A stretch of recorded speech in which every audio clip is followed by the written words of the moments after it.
All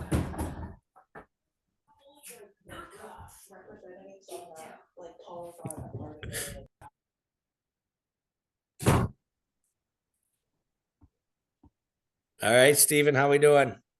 We're doing good. Just sharing the Facebook and then I'll get us started. I'm about to pull the slides up now.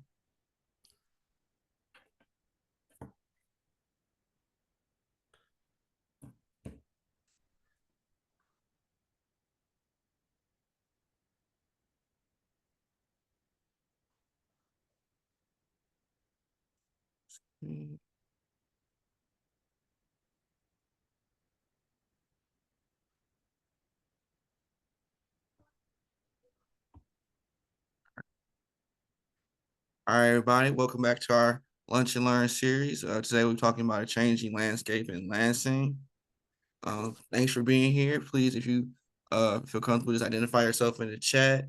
Let everybody know where you're from and what organization you're representing. Today's program is being recorded, and you can find supporting resources, program notes, and a link to the recording at michiganchildren.org /lunch and learn / if you are, want to rewatch or you want to share it with some of your other colleagues. Yeah, it'll be right there for you after this lunch and learn is over.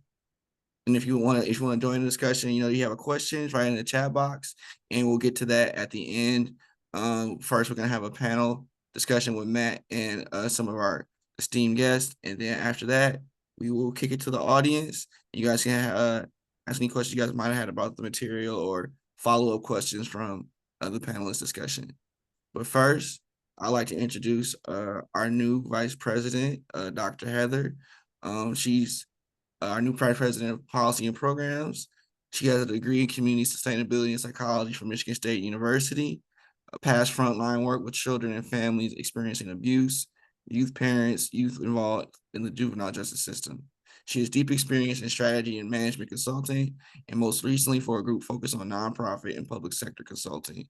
She was born in Michigan and is delighted to be working on child and family issues closer to home. Dr. Heather, if you'd like to come on and say a few words about yourself. Thanks so much, Stephen. I'm really glad to be here, delighted to be working with Michigan's children, and really excited to be working with all of our partners over this next period and excited to hear about what some folks think is coming up for all of us and how we work together to get through that and make sure that Michigan's kids and families get the support they need during this next period. Thank you, Dr. Heather. All right, so now Matt, I'm going to Matt's slide. All right, thanks, Stephen, and thanks, Heather, for the introduction. Sorry, everybody, for a little bit of technical difficulties at the beginning here, but we're powering through it. I like probably most other folks, am home with kids home from school today as well, so hopefully we don't overload the internet and I'm able to stay with you here through this hour, but we'll fight through it. It's certainly cold out. All right, I'll give a little bit of the background, kind of the landscape, and then we'll jump right into the conversation. As Stephen said, we're delighted to have three Lansing insider experts with us to lay out what we can expect here moving forward. So what's changed really, as we head into this new legislative session? Obviously, the big news in Lansing is a return to divided government. The House Republicans took the majority in the state house elections last November. And so we went from, the first Democratic trifecta in however many years it was, where the Democrats controlled the governor's office, the House, and the Senate, to now return to divided government, which is something that we've had, off and on for the last couple decades. Has been fairly common here. So we'll have the Democratic governor, still Democratic control in the Senate, but the Republicans taking control in the House. And so that's obviously a new dynamic and something that, on its face is likely to slow things down, frankly. And we're already seeing that. We're off to a real slow start in the legislative session, which isn't completely uncommon with new leadership, but it seems to be even crawling at a slower pace than typical at this point. But with divided government, with the big changes in DC that I'll get to in a minute, I think that's probably not that unexpected for a lot of folks. So everyone's anxious. We still have not seen full committee assignments or anything else or committees named on the House side. We expect, not much changes in the Senate. There will be one open seat. Senator Kristen McDonald-Rivet did win her her race where she was running for a congressional seat. So that special election in that Bay City Midland area district will be called by the governor at some point here in the not too distant future. But in the meantime, we'll be down one Senate seat, but with the Democrats still in control. Another change in the House is a new leadership team on the House Dem side. This is not really that unexpected either. The House Democrats ran into a lot of challenges in the last legislative session, most notably in the lame duck session, where the wheels kind of fell off the bus and they were not able to get a lot of their priorities passed. And it was really kind of a debacle there, the House Democratic caucus, at least during the lame duck session. So we have a new leadership team for the House Dems as well. Obviously, they're in the minority this session, but with a new leadership team, it'll be interesting to see how that impacts kind of the inner workings of the House Democratic caucus. Obviously, a big factor on what happens in Lansing as well is what's happening in D.C. We've got big changes in D.C. Obviously, the return of President Trump for his second term has already started off with a bang. A lot of focus, obviously, being paid to and attention being paid to what's happening in D.C. A slew of executive orders being released already from now President Trump, and obviously also the complete Republican control of Congress. Is a change as well, where the Republicans did they held on to their majority in the slim majority in the House, but were able to take control of the U.S. Senate as well. And so what the impact that has, obviously, on our country, a lot of people are anticipating and waiting to see, but whatever happens in Washington obviously has a big effect on our state government as well. A lot of the funding that comes to the programs that we advocate for and we care about comes from the federal government, or is done in conjunction with state programs in many different ways. And so anything that happens in and around DC, any significant changes in DC will have a dramatic impact on our state budget and our state government in general. Not to just harp on all of the political changes, but the one maybe good news that we've seen here in recent weeks is state revenue projections are really on the rise. And so a revenue estimating conference was held last week in Lansing. It showed revenues up significantly, both current year and the projections for the upcoming fiscal year were both up significantly. Both general fund and school aid fund dollars are projected to be up in the state. This is good news, obviously, as we head into a budget season. The governor's expected to present her budget proposal to the legislature February 6th, I believe. And she'll have quite a bit more money than she had last year in being able to lay out and identify what her priorities are and where she wants to see some of those revenues spent.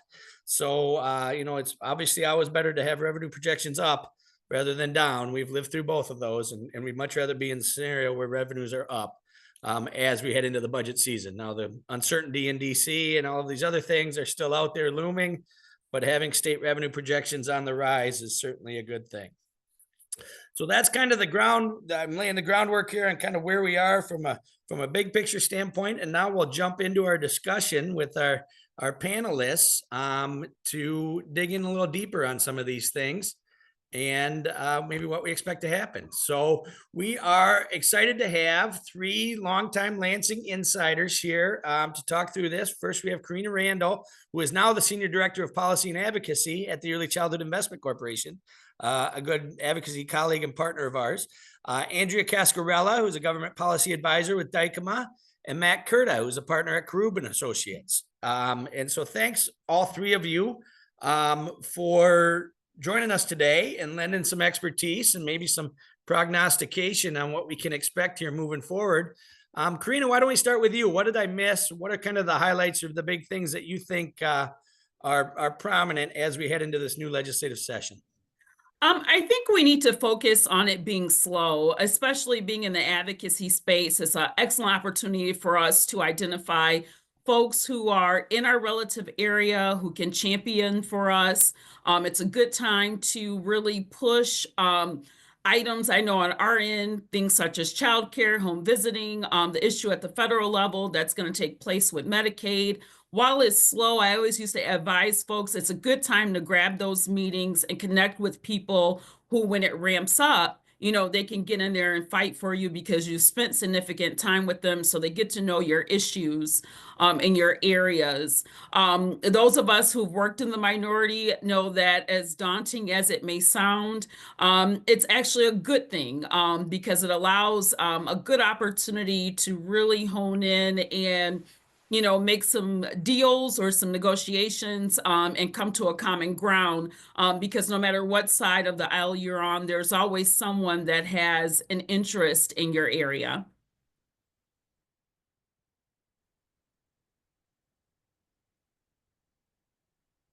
Lost you there for a minute. I think you're muted. There we you go. go. All right, sorry. All right, Andrea, how about from your end? What are you most anticipating or maybe not anticipating coming into this new legislative session? Yeah, well, thank you.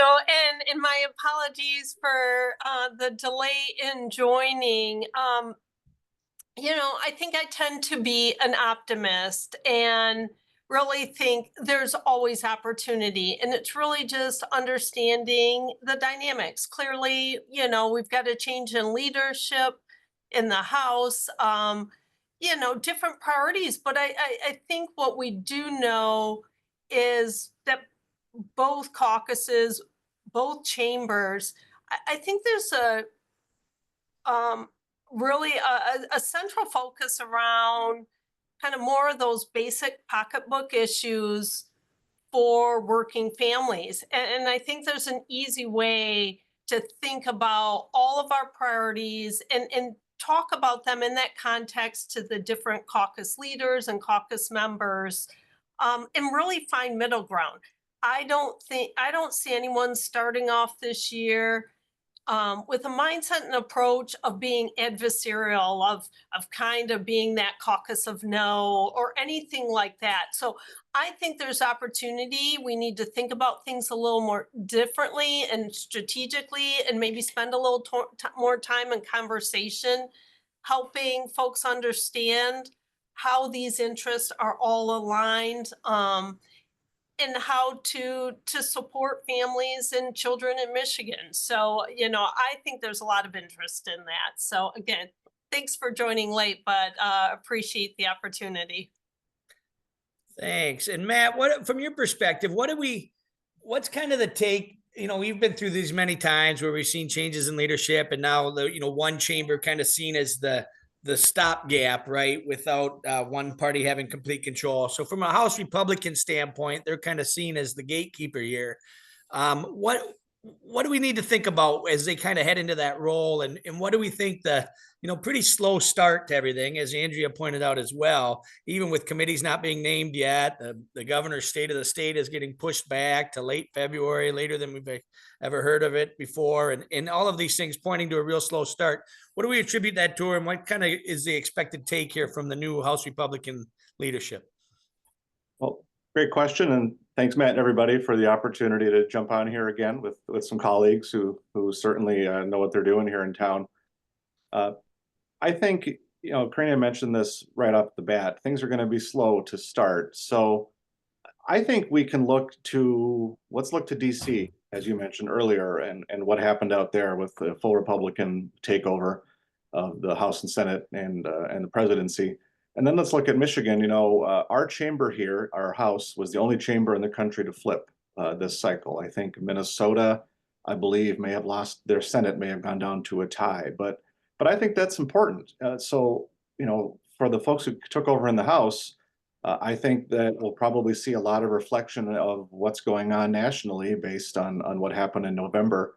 I think we're going to see a lot of that in Michigan. And I think the fact our chamber was the only one to flip probably gives some of the folks taking over in the House, kind of an impetus to think, let's try some things out here. Let's try out some national things here, because we know what the governor's office is generally going to do. The governor's been in office for 6 years. The Senate's, largely unchanged aside from Krista McDonald-Rivet going to Congress.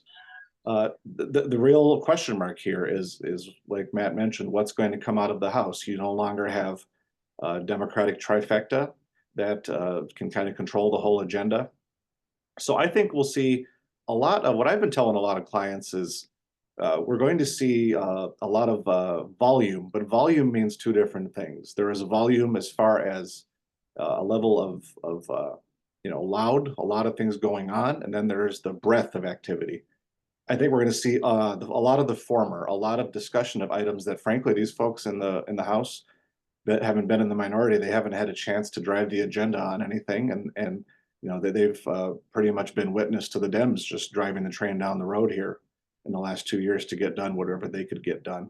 So I think we're going to see an opportunity for a lot of issues to be raised and talked about in a committee setting, simply because they control the agenda, they can control what's talked about.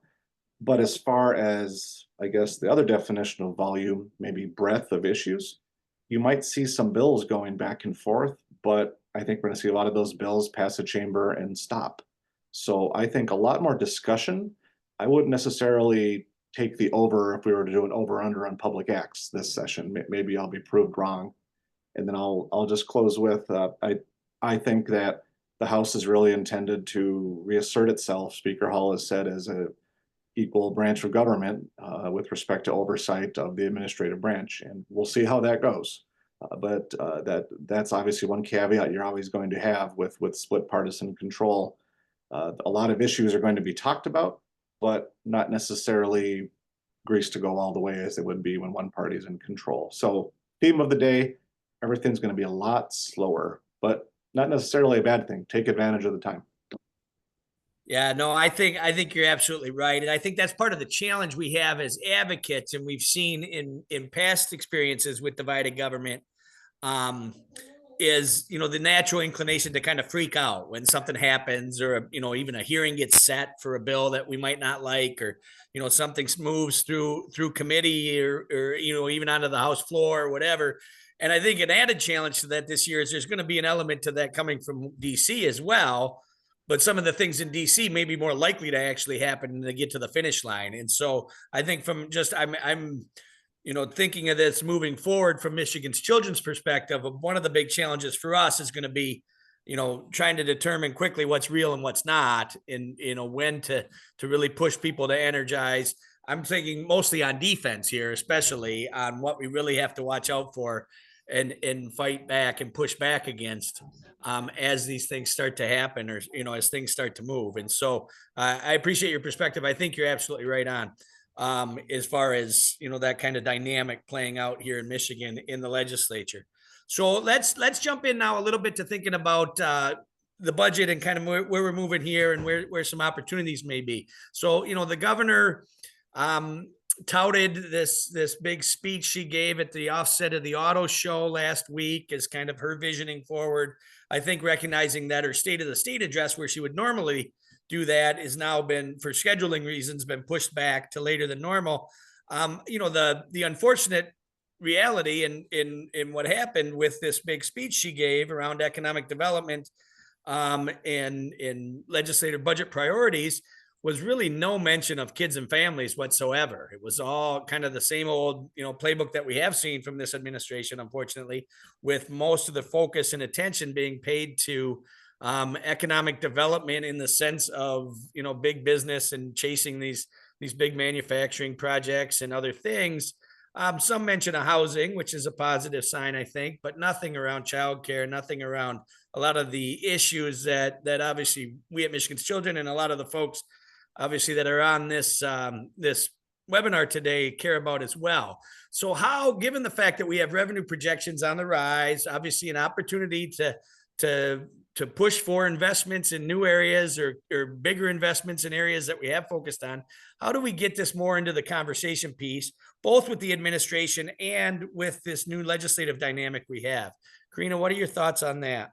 I think connecting the dots, coming from the economic development space previously, we didn't talk about childcare. We talked about job creation. We talked about, locality. Where's this new project going? And a lot of times things such as housing, childcare, and what I call the wraparound items get left out.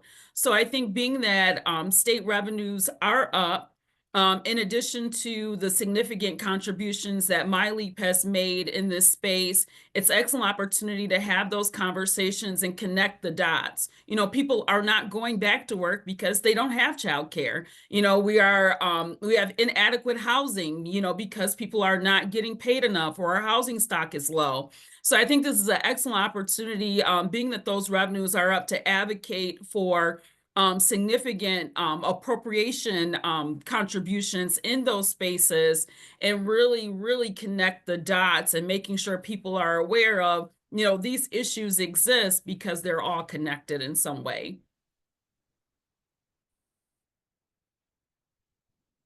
Yeah, absolutely. No, I think the messaging is key. So, Andrea, how about from your perspective? How do we get legislators to focus on the issues we care about?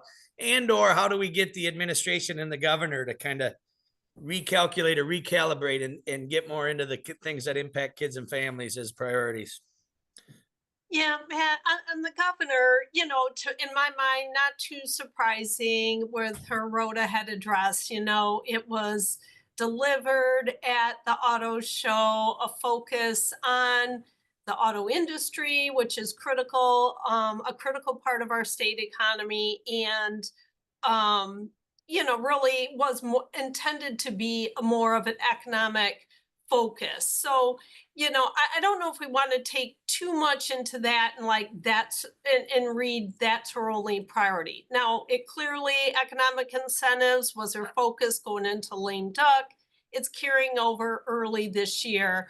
I think we'll hear more in the state of the state beyond that, but you know, I think there is opportunity with the legislature, and I think it's going to be real important, you know, with Speaker Hall has talked about road funding as his priority, and it's not about increasing revenues, it's taking existing revenues, and we have, you know, some healthy surpluses projected in the budget, but you know, that's early on the speakers identified those resources, those revenues or certain revenues to be redirected into road funding. And there's a huge responsibility on all the, you know,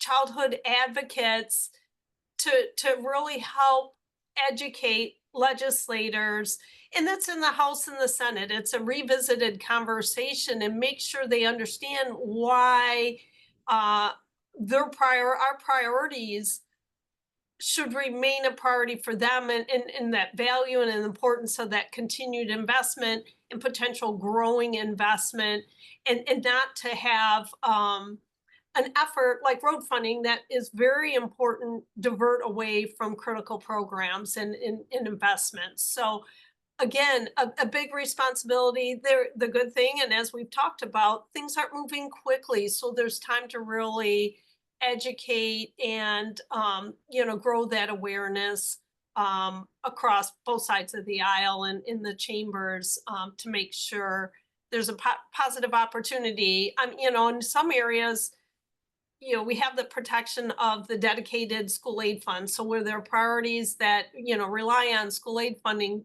there's some protection there, and we're seeing growth there. So easier opportunity potentially in those areas, but that's not everything. A lot crosses over, and it's general fund, and it's defending and helping folks understand why investments in those areas are important and not to be diverted. Yeah, you're absolutely right. All right, so Matt, let's talk about it a little bit. So, I mean, if I look at this, I think you were right in your earlier comments about, you know, taking the under and in ultimate number of public acts being passed, and you know, we're not likely to see a ton of legislative activity. But I think if something big were to happen, or we get some big agreements, there's two likely things, and these are both what the governor highlighted. And Andrea, I agree with you. I mean, I don't think we should read too much into what the governor spoke about last week. The only frustrating part from my standpoint is they touted it as her kind of visioning forward for the legislative session. If they would have touted it as, you know, an economic development speech to the road or to the auto show, that would have been fine, but I get it. But I mean, two areas where I think there is an opportunity maybe for something big to happen, and maybe it's even combined, but around road funding and this economic development, revamping the kind of the economic development process or, package or whatever, the SOAR fund, whatever you want to call it. Matt, kind of handicap for us what you think the possibilities or probabilities of that is. And then maybe, as I think about this moving forward, I think our opportunity from a child and family advocate standpoint is really probably with the Senate Democratic caucus and getting them to prioritize, because they're going to have a play in this, right? A lot of the focus and the attention outside of Lansing will be on kind of the speaker's dynamic with the governor and kind of these two big things. But obviously the Senate Democrats are going to have to be a party to this. And I think that's where there's a real opportunity to get some of these other issues included into kind of some, grand bargain type deal, or either one of the road funding, or more likely probably the economic development package if it were to come together. No, that's a great question. And that's, if we fast forward, let's go 6-7 months into the future and we are all back together here, even though it might be a little slower as far as public acts getting signed, the one thing that's going to drive everything this year is they need to get a budget done somehow. And that's going to need support from all three legs of that stool, House, Senate, and Governor. And I do think we see something get done on roads and economic development. But as you noted, it's a three-way deal.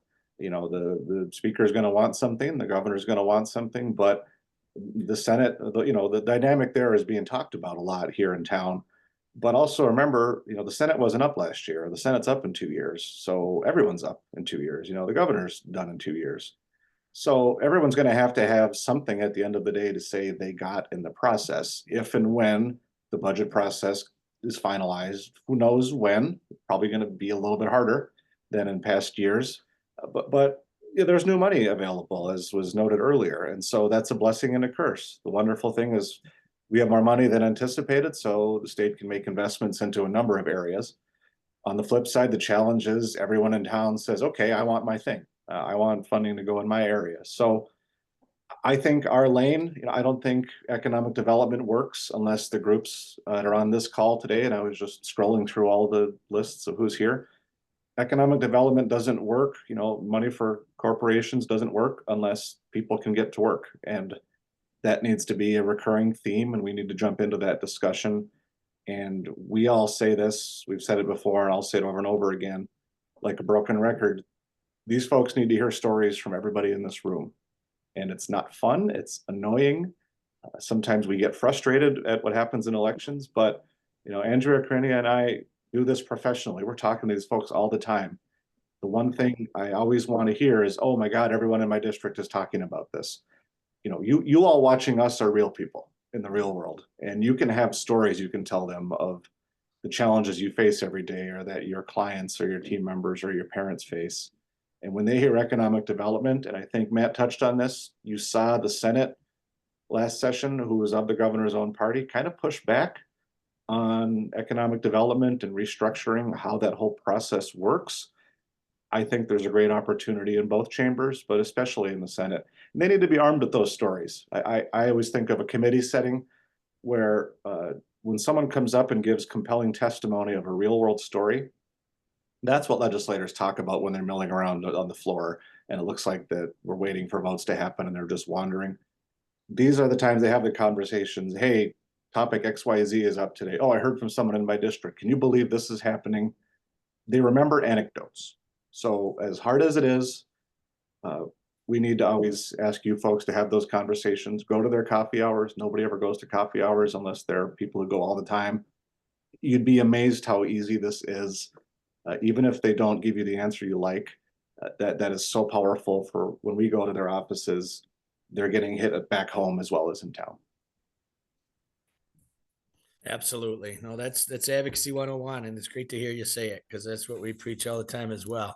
So I don't want to overwhelm the discussion with speculation about what's happening at the federal level, but let's just do a little bit of it. And then I'm sure we'll have future programs, whether it's Lunch and Learns, podcasts, or others, in more detail about what's happening. But obviously, Karina, you and I are involved in a lot of early childhood conversations and other things now. And there's a lot of concern, I think, not just amongst early childhood folks, but amongst a lot of folks around what may happen in DC and what the impacts of that'll be. And so I'll just start by saying, I think there's a lot of I've heard from folks a lot of speculation on whether or not the governor addresses any of that or the prospects of any of that in her budget proposal. And I don't think she does. I think strategically it doesn't make sense to. You almost are manifesting it to happen if you predict it all or project it all in the budget that you're going to present to the legislature anyway. So I would assume that she would present, or project status quo from the feds, and then use this new state money to show investments into areas that she wants to prioritize. But that said, what is kind of the current thought from some of the early childhood folks around, how we prepare, what we're doing at the state level to try to, push back on some of the potential negative changes from DC, and how we can prepare our state government to be effectively mitigating potential harm. We are really having conversations about gathering where we all can kind of do a divide and conquer concept. So identifying our state folks who are strong supporters of some of our initiatives, getting them educated, finding loopholes here in the state to protect some of the things that we've already put in place. But also we've been looking federally at our congressional delegation and really reaching out and having conversations and educating them about how it impacts us here at the state side. And it all starts with, as we've been talking about this whole time, is really educating and having those conversations and devising a plan to fight back. I know you and I have been in those conversations in the last couple of weeks, with support letters, getting some type of reach out at the federal level to kind of rally around and stay ahead and really arm ourselves with making sure we have folks at the federal level that can advocate for us as well. Similar question, Andrea. How are you guys advising your clients to kind of, prepare or watch out for potential action or changes or challenges from DC and coming down, and how they'll impact both state government and them here in the state? Yeah, well, real quick before I speak directly to that, I do want to flag, my, early conversations with the administration this year. They've definitely identified concerns about impacts nationally, from DC on funding when it comes to Medicaid and education. And, it's hard to predict and know exactly what may develop, but I think those are two areas of concern for the administration when it comes to the state budget and what that might mean, potential actions at the federal level.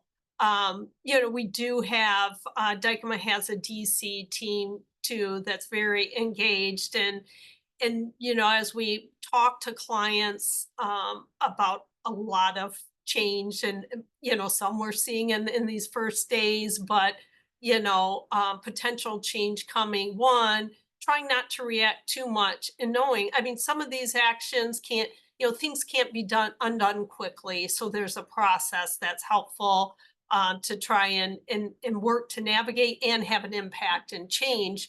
And Karina mentioned, that outreach with Michigan delegation members, and it's really important that education and just understanding that connection more locally for all of our representatives in DC, in the House and Senate there.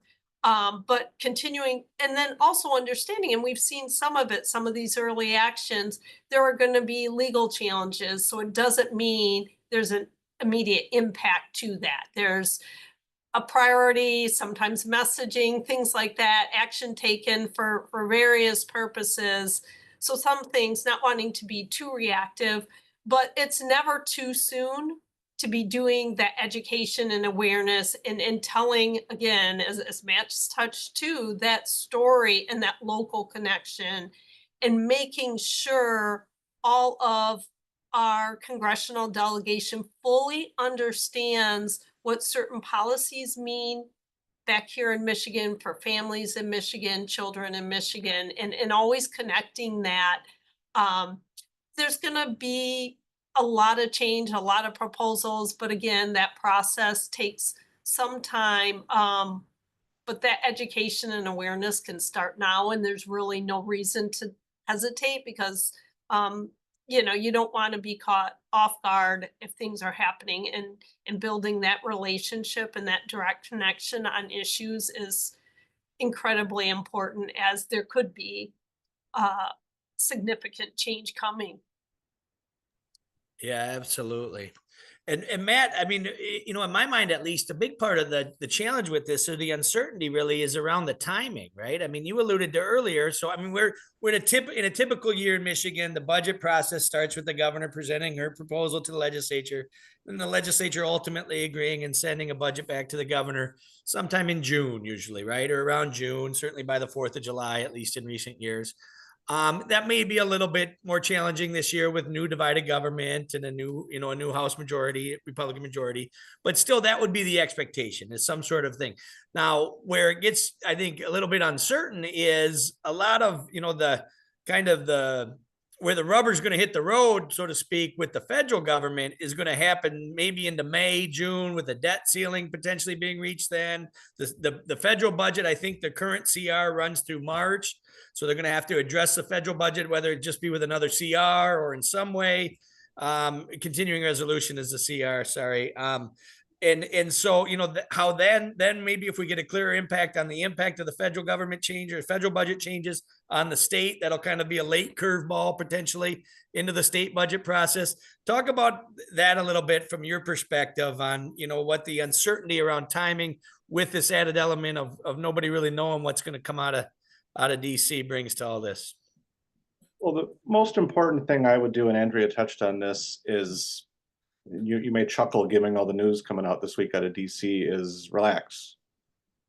It's going to take some time for all of these things to shake out. And if you're like a lot of us who spend too much time looking at social media to see what's going on throughout the day, you don't have to do that. You're going to find out what's going on. And there's a lot of people out there that'll share what's going on in the world. So don't overdo the searching for information and waiting for things to happen in a 24-hour news cycle.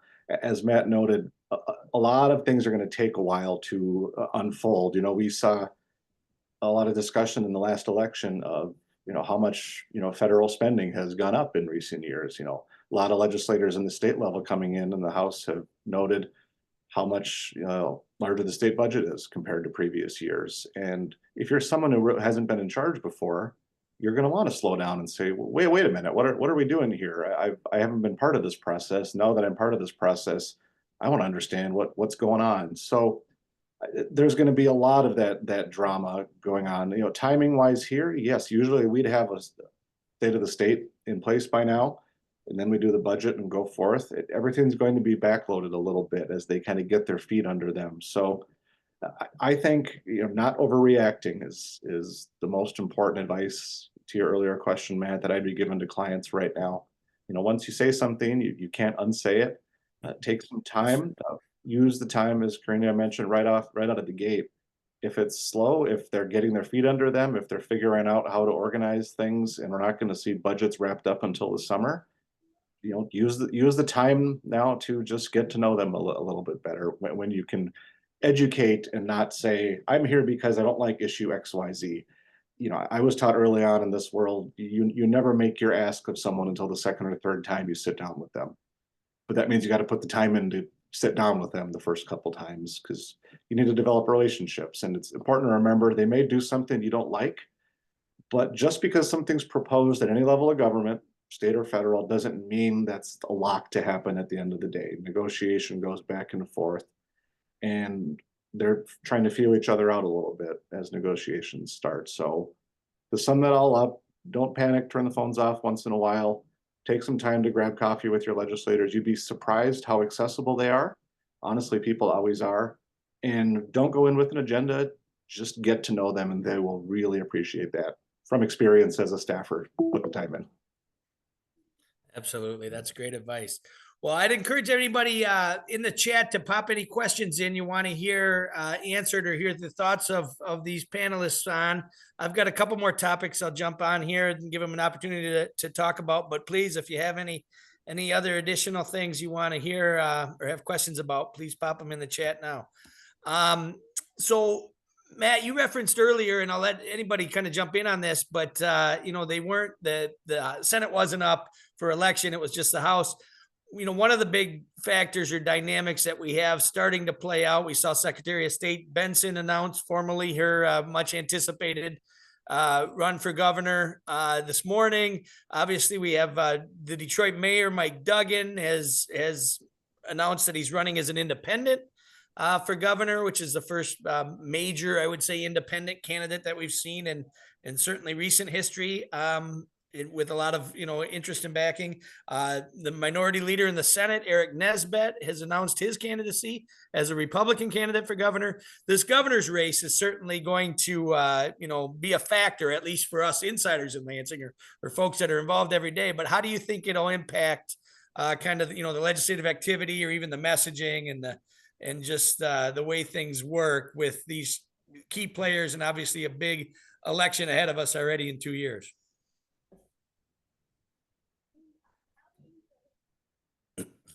Any of you can jump in on that one. I didn't call anybody, sorry.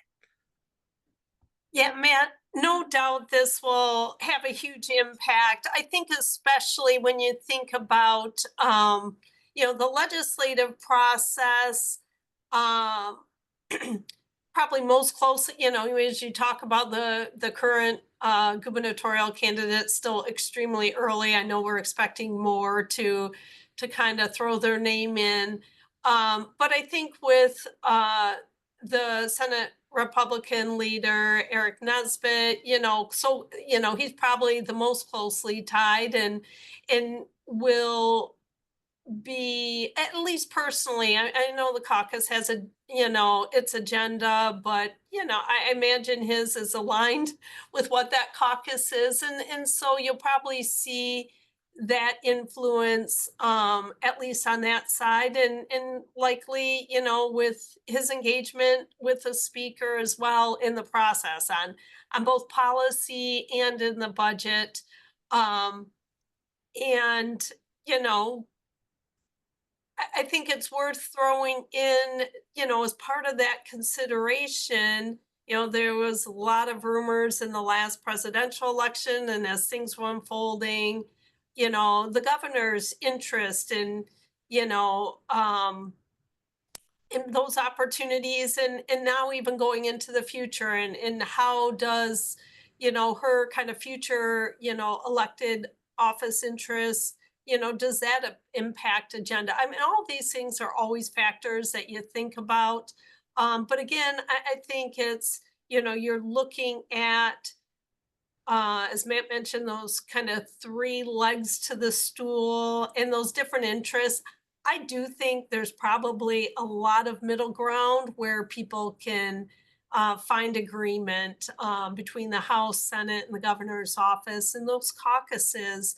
But there's always lots of dynamics at play, and certainly the governor's race will have an impact in some of that. And in Mike Duggan's declaration as an independent candidate just keeps that all the more interesting. But he's got priorities for the city and things he'll be advocating for the state as well. But I think we always, because it's such a political environment, the House is up in another 2 years, Senate up. Individual members are going to care about how they can message and for their reelection, and that's all just part of the natural dynamic that I think we're always navigating in the legislature. Yeah, no, I think you're right. I mean, I feel like it used to be we'd get like a year off and then it'd be right into election mode. It seems like it starts right away now. The political dynamics are just are hyper speeded. And I think two things, I think you're absolutely right on your take on this. I think two things of note that come to my mind is one, Governor Whitmer in the previous Trump term really was kind of at the tip of the spear as kind of the Democratic opposition, and even nationally got a lot of national attention and other things for kind of her playing that role. It's clear to me that she has made the decision to not be that, not in that role this time. And, whether that be for political purposes or not, I don't know, but clearly she has stepped back from trying to take a national spotlight on standing up. Now that could change if things start to come out that, are too egregious or anything else.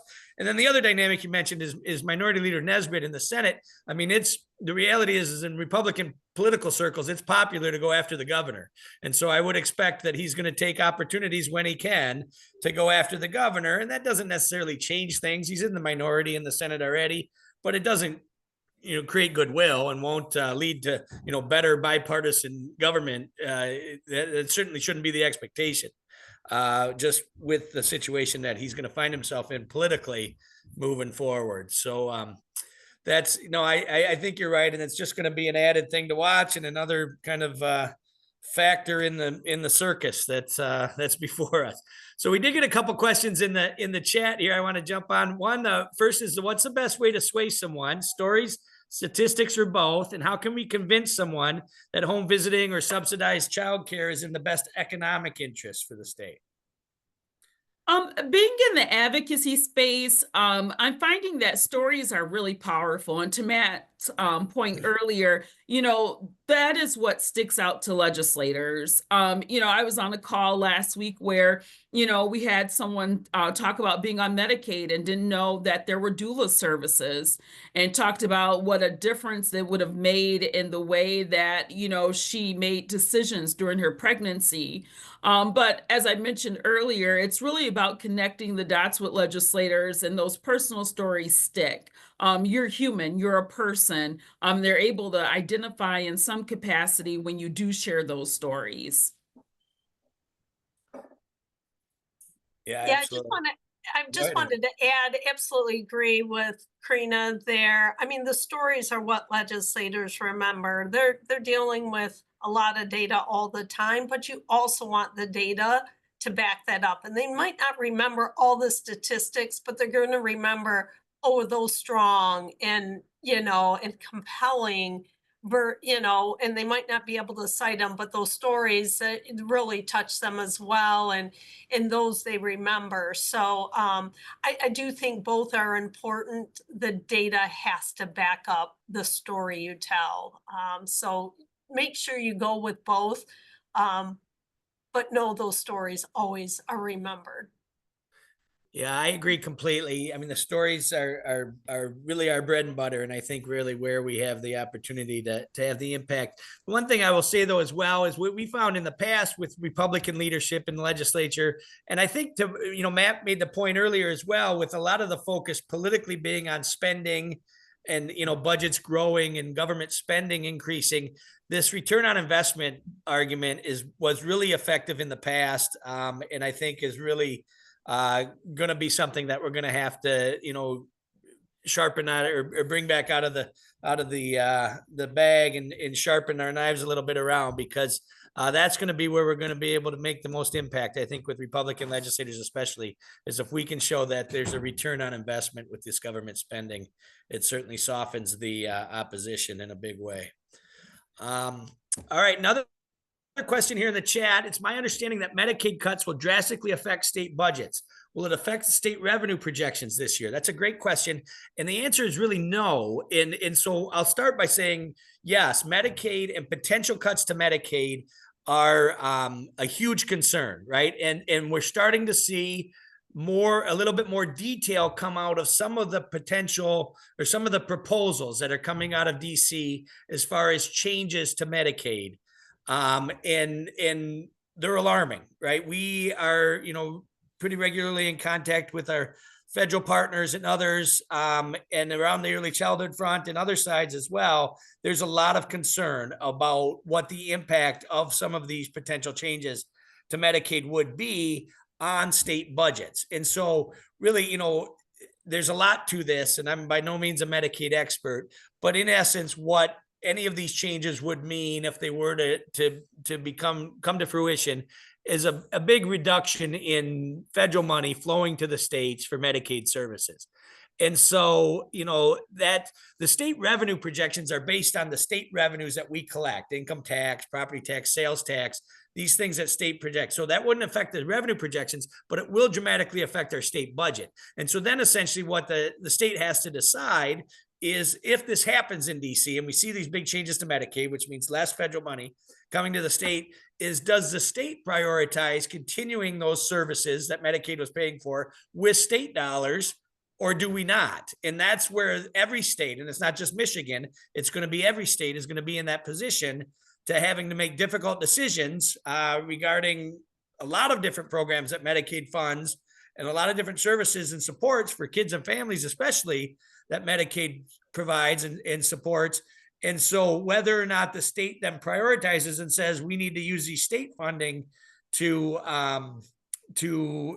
make up for this lost funding that we got, the loss in funding from the federal government, is really going to be the situation, and something a lot of folks are concerned about, and hopefully one that we don't have to deal with in a big way. But there's a lot of options being floated around out there that are all concerning.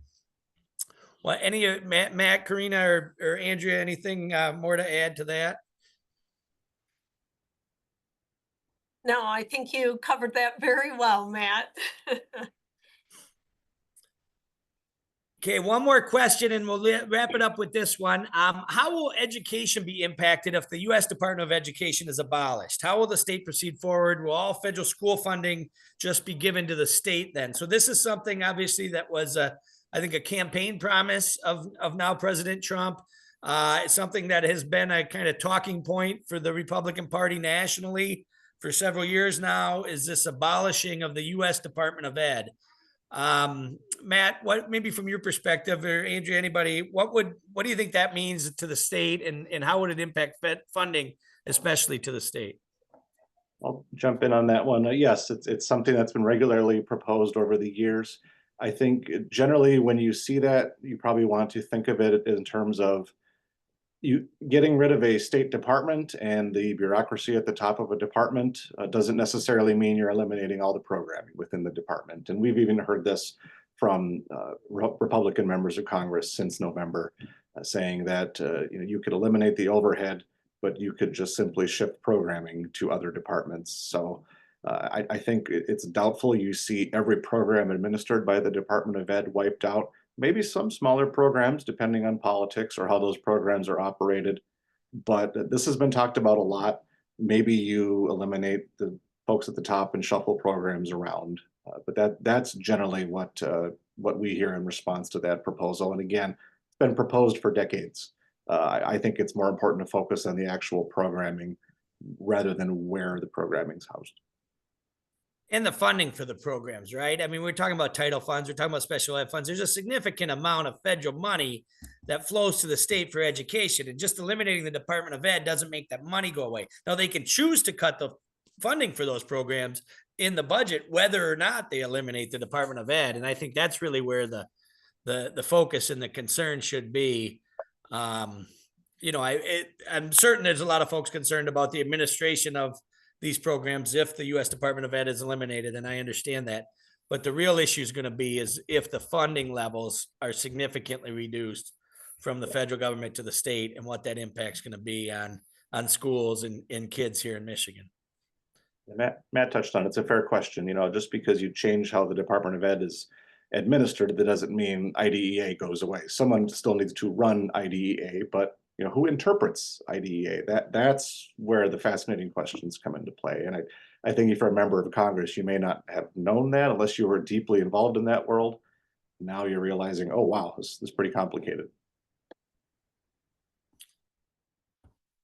All right. Well, we're at 12:59, so right on time. I want to thank again our guests, our panelists here, Matt, Karina, and Andrea. Thank you for agreeing to do this today, but thank you for the work that you do and for being good partners for us at Michigan's Children and for all of us who are tuned in today. And we'll keep calling on you as needed, and we'll keep up the fight. Thanks everybody for tuning in, and tune in again next month for another exciting edition of our Lunch and Learn series here brought to you from Michigan's Children. Thanks, everybody. Thank you. Have a good day. Thank you. Thank you all. Thanks, guys. That was great.